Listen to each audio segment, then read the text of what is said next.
किन्नर चुड़ैल। गोरखपुर नाम का एक गांव हुआ करता था। उस गांव में ज्यादा लोग नहीं रहते थे। उस गांव में एक गर्भवती विधवा औरत रहती थी। उस औरत का नाम कमला था। कमला अपने घर में अकेली रहती थी। उसके पति की सारी जायदाद उसके नाम हो गई थी, पर सभी गांव वाले उस औरत को मनहूस औरत समझा करते थे और सभी उससे नफरत किया करते थे। एक बार कमला राशन की दुकान पर खाने का सामान खरीदने जाती है।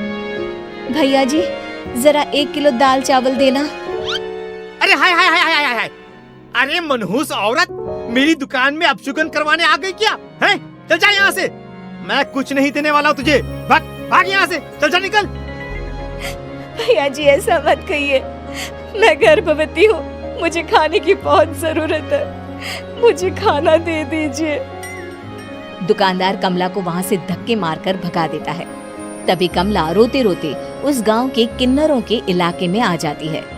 गांव वाले किन्नरों को उसी इलाके में रखा करते थे, क्योंकि वो लोग किन्नरों को पसंद नहीं करते थे और उनके इलाके में रहने से मना करते थे। तो किन्नरों ने उसी गांव में अपना एक इलाका बना लिया था। जब किन्नर लोग देखते हैं कि एक गर्भवती महिला रोते रोते उनके इलाके में आ गई है, तो सारे किन्नर कमला के पास जाकर उसका हाल पूछने लगते हैं। क्या हुआ बहन, तुम्हारी गर्भवती अवस्था में इतनी बुरी हालत कैसे है? तुम रो क्यों रही हो? तुम डरो मत, हम तुम्हें कोई नुकसान नहीं पहुंचाएंगे।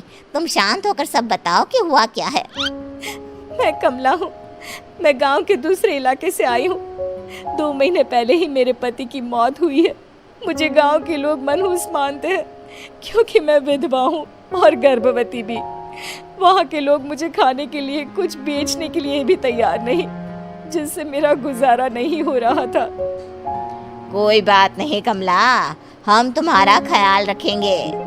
किन्नर लोग कमला को एक खाली घर में रहने के लिए जगह दे देते हैं और उसकी देखभाल भी करते हैं। कुछ ही महीने बाद कमला अपने बच्चे को जन्म देती है, पर अफसोस, कमला बच्चे को जन्म देते ही अपनी जान गंवा देती है। जब सब किन्नर बच्चे को देखते हैं तो बहुत खुश हो जाते हैं, क्योंकि वो बच्चा भी किन्नर ही था। कमला ने एक किन्नर बच्चे को जन्म दिया था। अब इस बच्चे की देखभाल कौन करेगा? हम तो इस बच्चे को गांव के दूसरे इलाके में भी नहीं भेज सकते। और तो क्या हुआ, इस बच्चे की माँ नहीं रही तो हम इसे पालेंगे। अब ये हमारे इलाके में रहेगा, हमारे साथ रहेगा। फिर वो किन्नर उस किन्नर बच्चे को गोद ले लेते हैं, उसका नामकरण कराते हैं। उस किन्नर बच्चे का नाम शक्ति रखा जाता है। देखते ही देखते शक्ति बड़ी होने लगती है। उसके रंग रूप बहुत सुंदर थे। वो बहुत सुंदर किन्नर दिखती है।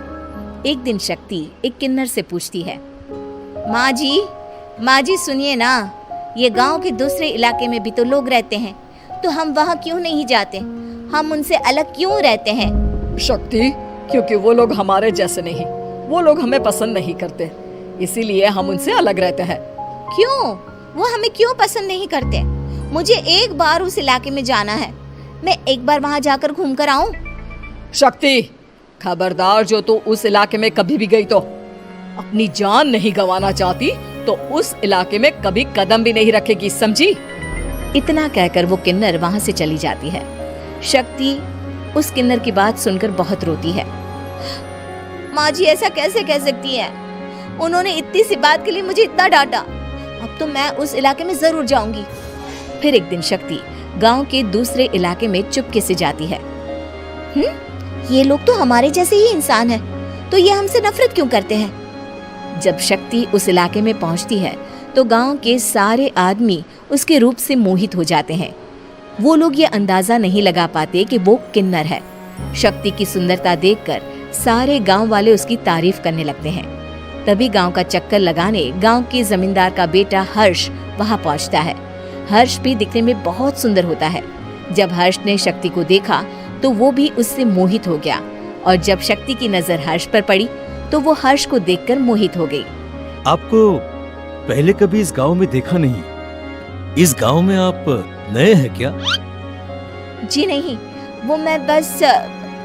तभी शक्ति बोलते बोलते रुक जाती है और मन में सोचने लगती है, अगर मैंने इनको बता दिया कि मैं दूसरे इलाके से आई हूँ तो वो समझ जाएंगे कि मैं किन्नर हूँ, इसलिए मुझे इनसे झूठ ही बोलना पड़ेगा। शक्ति हर्ष को कहती है, जी हाँ, मैं इस गांव में नई आई हूँ, यहाँ अकेली रहती हूँ। वैसे आप कौन है? आप भी इसी गांव में रहते हैं? जी हाँ, मैं इस गांव के जमींदार का बेटा हूँ। आपको किसी भी चीज की जरूरत पड़े तो आप मुझे बता देना, मुझे अच्छा लगेगा। ऐसे ही शक्ति और हर्ष एक दूसरे से रोज मिलने लगते। वो दोनों अपने प्यार का इजहार करने एक दूसरे से मिलने जाते हैं। तभी शक्ति का पीछा करते करते एक किन्नर वहां आ जाती है। शक्ति, मैं तुमसे बहुत प्यार करता हूँ। मैं तुमसे शादी करना चाहता हूँ। क्या तुम मुझसे शादी करोगी? हाँ हर्ष, मैं तुमसे शादी करूंगी, पर मैं तुमको अपने बारे में एक सच्चाई बताना चाहती हूँ जो मैंने तुमसे छुपा कर रखी है। तभी उनके बीच में ही वो किन्नर आ जाती है। शक्ति, तेरी हिम्मत कैसे हुई ऐसा करने की? वो किन्नर शक्ति को खींचकर गांव के जमींदार के पास ले जाती है। हर्ष भी वहां शक्ति को बचाने के लिए पहुंच जाता है। जमींदार शक्ति और हर्ष के प्यार के बारे में सुनकर गुस्से में आ जाता है और शक्ति को गांव के बाहर निकालने की सजा देता है। शक्ति ये बात सहन नहीं कर पाती और कुएं में कूदकर अपनी जान दे देती है। जमींदार हर्ष की शादी गांव की एक लड़की से करवा देता है, पर हर्ष इस शादी से खुश नहीं होता। शक्ति अपना बदला लेने के लिए मरने के बाद किन्नर चुड़ैल बन जाती है। अब मैं इन गांव वालों को नहीं छोड़ूंगी, अब इनसे मैं अपने प्यार का बदला लूंगी। किन्नर चुड़ैल गांव वालों को परेशान करना शुरू कर देती है। एक बार वो रात को गांव के खेतों में पहुंच जाती है और वहां आग लगा देती है। सारी फसल जल के राख हो जाती है। जब एक आदमी रात को उठकर देखता है कि खेत में आग लग गई है तो वो वहां पहुंच जाता है।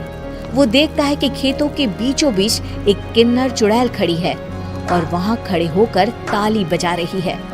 गांव वाला किन्नर चुड़ैल को देखकर बेहोश हो जाता है। जब सुबह उस आदमी को होश आता है तो वो सीधा जमींदार के पास जाता है। अरे जमींदार साहब, अरे वो किन्नर चुड़ैल ने मेरी सारी फसल जला दी। अब मैं क्या करूंगा? क्या होगा मेरा? जमींदार चुड़ैल किन्नर का नाम सुनते ही सब कुछ समझ जाता है। अब वो बहुत डर जाता है। उसी रात को जब जमींदार डर के मारे अपने कमरे में सो नहीं पाता, तभी वहां अचानक से किन्नर चुड़ैल आ जाती है। किन्नर चुड़ैल जोर जोर से जमींदार के आगे खड़ी होकर हंसने लगती है और ताली बजाने लगती है। जमींदार उस डरावनी किन्नर चुड़ैल को देखकर बहुत डर जाता है। तूने मेरे साथ बहुत बुरा किया, अब मैं तुझे जान से मार दूंगी। नहीं नहीं नहीं नहीं, नहीं। मुझे माफ कर दो, मुझे मत मारो। मैं कभी ऐसा दोबारा नहीं करूंगा। अब तुम जो बोलोगी वही मैं करूंगा।